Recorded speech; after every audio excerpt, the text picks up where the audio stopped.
हिमांशु नमस्कार, स्वागत है कार्यक्रम में। मार्केट्स में आज तो बढ़िया मूड माहौल बना सेकंड हाफ के अंदर।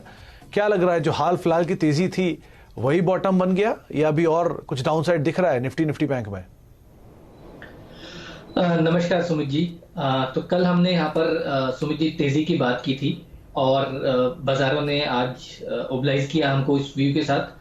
देखिए, अच्छी बात आज सुमित जी ये रही कि सुबह बाजार ग्लोबल क्यूज के चलते एक तेजी के साथ खुला। During the day first half एक डिप मिला, लेकिन सेकंड हाफ में जिस तरह की फॉलो अप बाइंग यहाँ पर देखने को मिली वो कहीं ना कहीं थोड़ी सी एक मोटिवेटिंग है। और उससे ये बात साफ होती है सुमित जी कि शायद यहाँ पर एक्सपायरी तक के लिए हम कम से कम सेफली ये कंक्लूड कर सकते हैं कि बाजार 18,000 के आंकड़े को तोड़ने वाला जल्दी से नहीं है। अगर आज आप बाजार में जो सेटअप है वो देखें तो बाजार में क्लियरली 18,200 का जो इंपॉर्टेंट 18,200 250 का एक हर्डल बना हुआ था।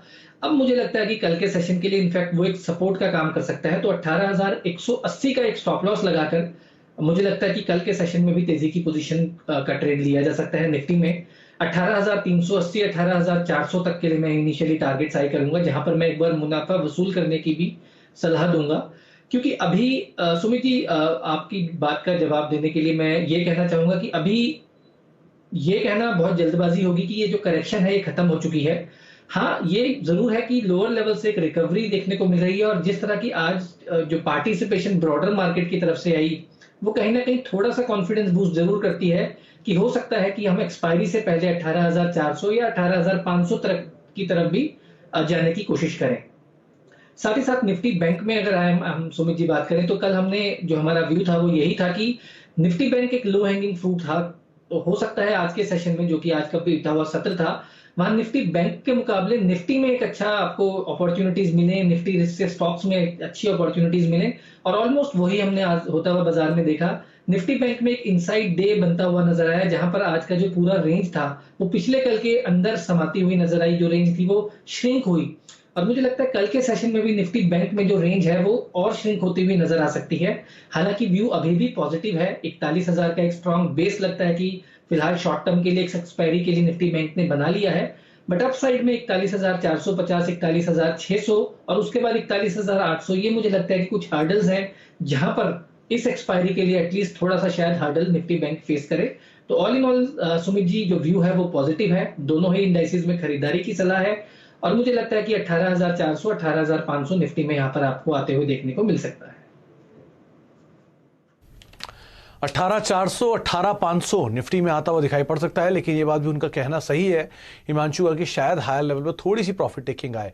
तो अभी ओवरडन नहीं हुई है ये गिरावट, ये कहना अभी सही नहीं रहेगा। इसीलिए 1380 18,380 के आसपास आके वो कहीं थोड़ा बहुत प्रॉफिट ले सकते हैं। 18,180 का एक स्टॉप लॉस आप जरूर मेंटेन करें चले। अच्छा हिमांशु, तेजी की बात हो ही रही है तो आपने कहां पर अपनी इंडिविजुअल कॉल्स रखी हैं? कौन से शेयर जिन पर आप तेजी या मंदी देख रहे हैं? उसमें जी ऑटोज में आज एक अच्छा रिबाउंड देखने को मिला। हमने यहाँ पर देखा कि टाटा मोटर्स में काफी अच्छा सेटअप था। और दूसरा स्टॉक जो मुझे स्पेस से पर्टिकुलरली पसंद है, जिस पर मैं कल के सेशन में दाव लगाना चाहूंगा, वो रहेगा टीवीएस मोटर्स का। यहाँ पर हमने देखा कि एक अच्छी तेजी के बाद एक साइडवेज कंसोलिडेशन, इनफैक्ट एक डिप, और आज जिस तरह की स्ट्रेंथ इस काउंटर ने दिखाई है, जिस तरह की क्लोजिंग यहाँ पर देखने को मिली है, मुझे लगता है कि यहाँ पर कल के सेशन में भी एक जो तेजी है वो कंटिन्यू रह सकती है। तो टीवीएस मोटर्स मुझे लगता है कि 650 रुपए के टारगेट्स के लिए यहाँ पर खरीदारी करके चलें। 618 रुपए का एक स्टॉप लॉस लगाने की सलाह रहेगी। क्लियर कट हमने देखा है कि यहाँ पर 620 630 जहां पर भी कॉल राइटिंग थी वहां पर अनवाइंडिंग एक्टिविटी आज काफी सिग्निफिकेंटली देखने को मिली है। लॉन्ग ओवर एडिशन भी यहाँ पर बनता हुआ नजर आया। तो मुझे लगता है टीवीएस मोटर्स में आपको कल के सेशन में 650 तक के टारगेट्स आते हुए नजर आ सकते हैं। साथ ही साथ दूसरा स्टॉक जो मुझे यहाँ पर पसंद है वो है आदित्य बिरला फैशन रिटेल का। यहाँ पर भी सुमित जी हम देखें तो आज एक अच्छा बहुत ही स्ट्रॉन्ग कमबैक बुल्स के द्वारा देखने को मिला। Right from the word go सुबह से ही यहाँ पर खरीदारी देखने को मिली थी और बंद होते होते जो 257 258 का एक इमीडिएट हर्डल था, उसके बाद उसके ऊपर भी स्टॉक डिसाइसिवली क्लोज होने में कामयाब रहा। Short term indicators positive divergence दिखाते हैं और 270 275 से पहले कोई इमीडिएट हर्डल मुझे चार्ट पर नजर नहीं आता। आदित्य बिरला फैशन रिटेल में यहाँ पर कल के सेशन में खरीदारी करें। एक छोटा स्टॉप लॉस 257 रुपए का मेंटेन करें और 272 रुपए तक का टारगेट आपको यहाँ पर कल के सेशन में आता हुआ नजर आ सकता है। ABFRL। अच्छा, दो नाम, पहला है ABFRL यानी कि Aditya Birla fashion and retail, और दूसरा है टीवीएस मोटर, जिनके ऊपर वो दांव लगाने की बातचीत हिमांशु कर रहे हैं और अच्छे अपसाइड इन दोनों स्टॉक में देखने को मिल सकते हैं। अच्छा हिमांशु, अब कुछ स्टॉक की चर्चा करेंगे। सबसे पहला नाम तो हाल में जो 2 नंबर्स आए हैं उससे शुरुआत करूंगा। एक्सिस बैंक और बजाज फाइनेंस, दोनों के नंबर कुछ देर पहले जो आए हैं, और क्रूशियल पार्ट ये है कि एक्सिस बैंक के केस में नंबर्स अनुमान से बेहतर प्राइमा फेसी अभी दिख रहे हैं। बहुत सारी डिटेल से भी आना बाकी है, बिटवीन द लाइंस हैं, बहुत सारे कॉन कॉल्स हैं। इन सब के बावजूद इन दोनों को लेकर इंडिविजुअली चार्ट पर आपकी राय रणनीति क्या है? तो सुमित जी, एक्सिस बैंक का सेटअप तो काफी पॉजिटिव है, नो डिनाइल अबाउट दैट। हमने कल भी इसके बारे में जिक्र की थी कि जब तक ये स्टॉक 820 के ऊपर बना हुआ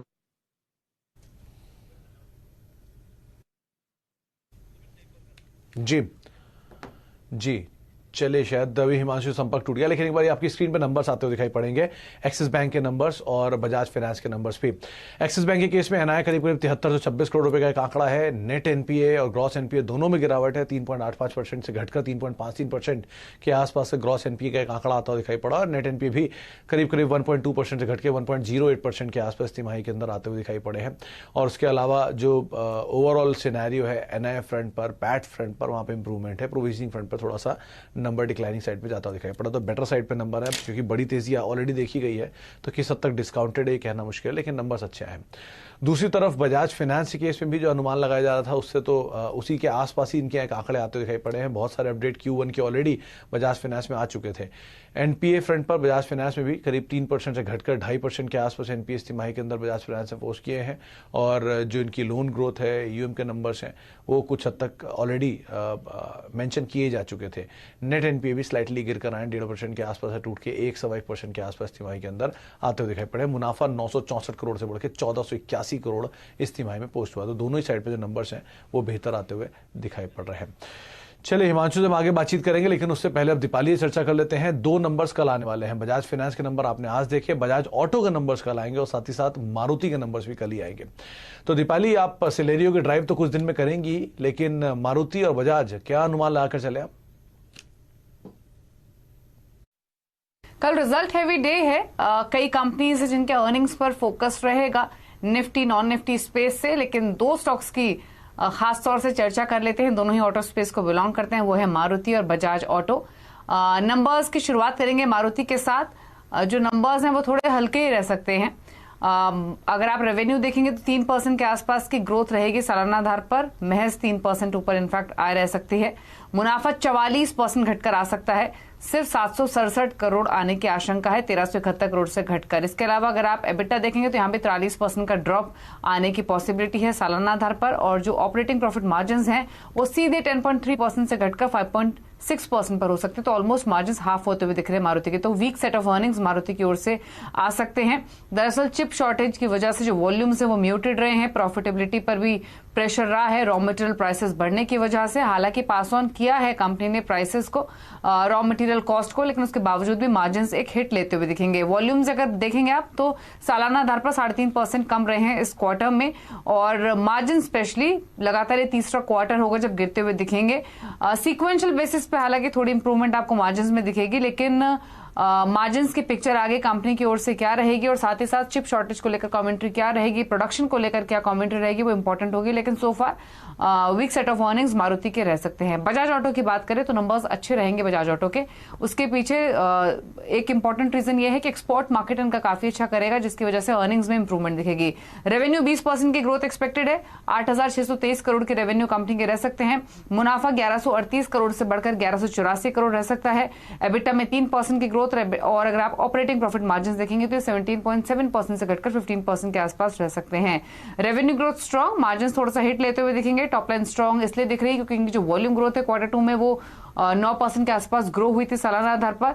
और अगर आप डोमेस्टिक बिजनेस देखेंगे, इनका डोमेस्टिक 2 व्हीलर हो या फिर इनके एक्सपोर्ट मार्केट हो, वहां पर काफी अच्छी ग्रोथ रही है सालाना आधार पर। इनफैक्ट वाई बेसिस पे लगभग 30% की ग्रोथ इनके एक्सपोर्ट्स में रही है इस क्वार्टर में। तो नंबर्स डिसेंट एक्सपेक्टेड है बजाज ऑटो के, लेकिन आगे की कमेंट्री एक्सपोर्ट मार्केट में जो ट्रैक्शन बना है वो कितना सस्टेनेबल है, इस पर कमेंट्स इंपॉर्टेंट होंगे। तो मारुति और बजाज ऑटो 2 नंबर जिसपे दीपाली अभी जिक्र करनी थी, और मारुति के केस में तो बहुत सारी चीजें क्रूशियल हैं। चिप शॉर्टेज, इसके अलावा इनपुट कॉस्ट का बढ़ना, फेस्टिवल की डिमांड, ये कुछ ऐसी चीज़ें इसको बाजार सुनना चाहेगा कमेंट्री के तौर पे, किस तरह के आंकड़े वहां पर आते हुए दिखाई पड़ते हैं। अच्छा हिमांशु, हम बात कर रहे थे एक्सिस बैंक बजाज फाइनेंस की, पहले आप उन पर टिप्पणी करें, फिर हम मारुति पर बजाज ऑटो पे बातचीत करेंगे, लेकिन पहले एक्सिस और बजाज फाइनेंस क्या करें इनमें? जी सुमित जी, तो जैसा कि मैं एक्सिस बैंक के बारे में बता रहा था कि मुझे लगता है कि जब तक स्टॉक 820 के लेवल के ऊपर टिका हुआ है, यहाँ पर सेटअप पॉजिटिव है। एक इंपॉर्टेंट बात बस ध्यान देने की वो ये है कि आईसीआईसीआई बैंक के नंबर्स के बाद एक्सिस बैंक में एक बड़ा मूव देखने को मिला था, तो हो सकता है कि ज्यादा पॉजिटिवली स्टॉक रिएक्ट ना करे, लेकिन सेटअप पॉजिटिव है फ्रॉम अ पोजिशनल परस्पेक्टिव। जब तक स्टॉक 820 के ऊपर बना हुआ है, यहाँ पर तेजी का व्यू बना रहेगा। अपसाइड में 860 रुपए का एक लेवल है जो मैं पहले वॉच करूंगा। अगर 860 के ऊपर ये स्टॉक कल नंबर्स के बाद निकलता है तो हो सकता है 880 और 900 रुपए तक भी ये स्टॉक आपको आने वाले समय में जल्दी शॉर्ट टर्म में जाते हुए नजर आए। बजाज फाइनेंस की सुमित जी अगर बात करें तो देखिए यहाँ पर स्टॉक काफी दिनों से कंसोलिडेशन मोड में है और नंबर से पहले स्टॉक ऑलरेडी अपनी जो इंपॉर्टेंट सपोर्ट जोन है 50 दिन की मूविंग एवरेज पिछले कल टेस्ट कर चुका है, जो कि लगभग 7400 7500 के आसपास बनी हुई थी। मेरे लिए एज अ चार्टिस्ट 8000 का लेवल एक इंपॉर्टेंट रेजिस्टेंस जोन है। 8000 के ऊपर अगर ये स्टॉक सुमित जी निकलता है तो मेरा ऐसा मानना है कि बड़ी शॉर्ट कवरिंग साइकिल स्टॉक में शुरू हो सकती है और स्टॉक आपको नियर टर्म में 8300 8500 तक के भी लेवल्स दिखाने का पोटेंशियल रखता है। तो 8000 के ऊपर अगर यहाँ पर सुमित जी निकलता है तो मैं यहाँ पर कन्विंसिंगली एग्रेसिवली स्टॉक में खरीदारी की सलाह दूंगा फ्रॉम शॉर्ट टर्म के पॉइंट ऑफ व्यू से, एक ट्रेडिंग के लिहाज से। ओके, 8000 अगर पार करता है तो आप इसमें एग्रेसिवली बाय करेंगे, लेकिन 8000 को एक बतौर रेजिस्टेंस आप जरूर देख के चलें। अच्छा, एक मारुति के ऊपर भी राय दीजिए अपनी हिमांशु। नंबर से वेटेड है और नंबर से पहले बहुत सारी चीजें ऑलरेडी डिस्काउंटेड है, काफी टूट भी चुका है शेयर, क्या करें? जी सुमित जी, हाँ देखिए मारुति में अच्छी बात यह है कि देखिए स्टॉक ने 6600 के लेवल से एक अपमूव की साइकिल की स्टार्ट की थी, 7800 तक का एक अपमूव दिया और नंबर से जस्ट पहले इंपॉर्टेंट सपोर्ट जोन का जो क्लस्टर एरिया है 7200 7250 वहां पर ऑलरेडी आकर पहुंचा हुआ है, जिसका मतलब यह है कि काफी हद तक अगर कोई नेगेटिव न्यूज है तो अगर कोई बहुत ज्यादा एक्सट्रीमली नेगेटिव चीज नहीं है तो वो स्टॉक में काफी हद तक मुझे लगता है प्राइस दिन है। मैं नंबर्स के बाद इंपॉर्टेंट सपोर्ट जो वॉच करना चाहूंगा वो 7100 का होगा, या इनफैक्ट 7100 के स्टॉप लॉस के साथ अपनी तेजी की पोजीशंस में बने रहने की सलाह दूंगा।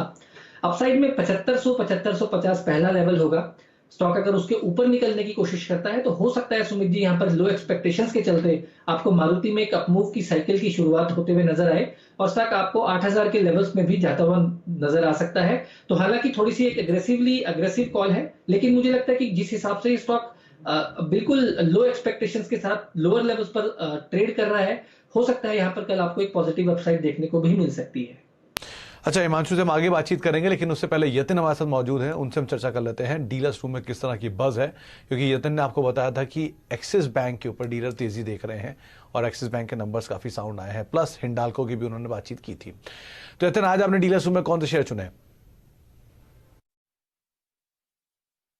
जहां तक कि डीलिंग रूम्स का सवाल है, जो स्टॉक वो आज के सत्र में रेकमेंड कर रहे हैं उनमें सबसे पहले है आईटीसी, क्योंकि नतीजों के पहले पहले यहाँ ओपन इंटरेस्ट में लगभग 11% का इजाफा हुआ है तेजी की तरफ, लॉन्ग बिल्डअप यहाँ देखे गए हैं।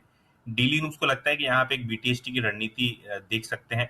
240 का एक इसका साइकोलॉजिकल लेवल है और उसके ऊपर आपको 3-4 रुपए और ट्रेडिंग के लिहाज से तेजी में मिलने चाहिए, ऐसा उनका मानना है। तो यहाँ वो खरीदारी की सलाह अपने क्लाइंट्स को दे रहे हैं। आईटीसी के अलावा बंधन बैंक एक ऐसा शेयर है जहां ट्रेंड काफी वीक है। पूरे बैंकिंग सेक्टर की अगर आप बात करें तो बंधन बैंक ने काफी बड़ा अंडर परफॉर्मेंस किया है। तो डीलिंग रूम्स यहाँ एक पोजिशनल शॉर्ट कॉल अपने क्लाइंट्स को करवा रहे हैं, क्योंकि मार्केट काफी वॉलेटाइल है, तो शॉर्ट ट्रेड्स भी वो इक्वली वेट दे रहे हैं। 290 से लेकर 295 के लोअर लेवल्स पे टारगेट्स यहाँ देखने को मिल सकते हैं पोजिशनली, ऐसा उनका मानना है। और आज के सत्र में भी अगर आप ओपन इंटरेस्ट का एनालिसिस कर लें तो काफी अच्छे शॉर्ट पोजीशंस यहाँ आपको करंट सीरीज और नेक्स्ट सीरीज में देखने को मिले हैं बंधन बैंक पर। तो बंधन बैंक बिकवाली की बातचीत और आईटीसी तेजी की बातचीत यहां पर हो रही है। हिमांशु, आईटीसी कुछ चला था थोड़ा बहुत और उसके बाद वापस हायर लेवल से टूटा, अब नंबर्स भी अवेटेड है, कैसे देख रहे हैं आप इसको? सुमित जी, मेरा व्यू भी स्टॉक पर पॉजिटिव है। देखिए नंबर से पहले चला जरूर था, लेकिन वापस से वहीं पर आ गया है जहां से ये स्टॉक चला था और वहां पर स्टॉक का इंसिडेंटली 50 दिन का मूविंग एवरेज भी है जो कि पिछले कल का लो था। तो मुझे लगता है रिस्क रिवॉर्ड यहाँ पर फेवरेबल है इररिस्पेक्टिव ऑफ नंबर्स। अगर पोजिशनल थोड़े से 2-4 दिन का व्यू रखना हो तो मुझे लगता है इन लेवल्स पर रिस्क रिवॉर्ड बेहतर लगता है। और थोड़ा सा अगर पोजिशनल नजरिया हो तो मुझे लगता है कि 250 रुपए तक का अपसाइड आपको आईटीसी में आने वाले दिनों में देखने को मिल सकता है। सिर्फ अगर कल के लिए प्ले की बात की जाए तो 234 रुपए का यहाँ पर मैं एक स्टॉप लॉस लगाकर 246 और 248 रुपए तक के टारगेट्स के लिए खरीदारी की सलाह दूंगा। अच्छा, एक बार मेटल स्पेस से आप टाटा स्टील को देखिए, आज बढ़िया नंबर आए, जेएसएल हिसार में मूव आया, उसके बाद वो धीरे धीरे करके पूरे मेटल में प्रिवेल होता हुआ दिखाई पड़ा और टाटा स्टील ने भी अच्छी रिकवरी दिखाई लोअर लेवल से। क्या करना चाहिए मेटल में? टाटा स्टील जोरदार तेजी से डे हाई पे बंद हुआ, कोई मेटल से नाम आपने आइडेंटिफाई किया है क्या? तो सुमित जी, बिल्कुल आपने सही कहा कि बाजार को एक्चुअली अगर आखिरी के 1 घंटे में देखा जाए तो मेटल्स ने ही आगे रेस्क्यू किया और जबरदस्त तेजी वहां बनी। और टाटा स्टील भी यहाँ पर मुझे लगता है कि फाइनली शायद एक पुल बैक देने का पोटेंशियल रखता है। मुझे लगता है कि 1340 1345 यहाँ पर खरीदारी के जोन है जहां पर खरीदारी करें। 1328 रुपए का एक स्टॉप लॉस मेंटेन करें और ऊपर में 1365 1370 रुपए का एक पहला हर्डल है, पहला पड़ाव है जिसका मैं यहाँ पर टारगेट लेकर चलूंगा। अगर 1370 रुपए के ऊपर ये स्टॉक निकलता है सुमित जी, तो मुझे लगता है यहाँ पर अच्छी तेजी 1400 रुपए तक के लेवल्स भी आते हुए नजर आ सकती है। दूसरा यहाँ पर जिंदल स्टील एंड पावर, वहां पर भी मुझे लगता है कि एक अच्छा सेटअप बना हुआ है। 460 रुपए तक के टारगेट्स के लिए तेजी की पोजीशन बनाई जा सकती है। लेकिन जो असली जूस है वो मुझे लगता है कि जेएसएल और जेएसएल हिसार में मुझे लगता है कि जो वहां पर जो लॉन्ग टर्म चार्ट्स में ब्रेकआउट्स कंटिन्यूअसली आते हुए नजर आया है। अगर आप देखें तो इस मेटल्स करेक्शन की साइकिल के बावजूद वो 2 स्टॉक्स ऐसे हैं जिन्होंने अपने नए आज ऑल टाइम हाई बनाए हैं। तो उन दोनों ही स्टॉक्स पर मेरा व्यू अभी भी पॉजिटिव है। और मुझे लगता है कि जेएसएल की अगर मैं बात करता हूं तो यहाँ पर आपको आने वाले दिनों में जो प्रीवियस इसका ऑल टाइम हाई है 240 250 रुपए तक के टारगेट जरूर देखने को मिल सकते हैं। तो वहां पर जरूर आप हर गिरावट पे खरीदारी करके चलें और वहां पर एक पोजिशनल स्टॉप लॉस 170 रुपए का होगा। जेएसएल मुझे लगता है कि 240 250 के लिए यहाँ पर तैयार होता हुआ तैयारी की हो चुकी है।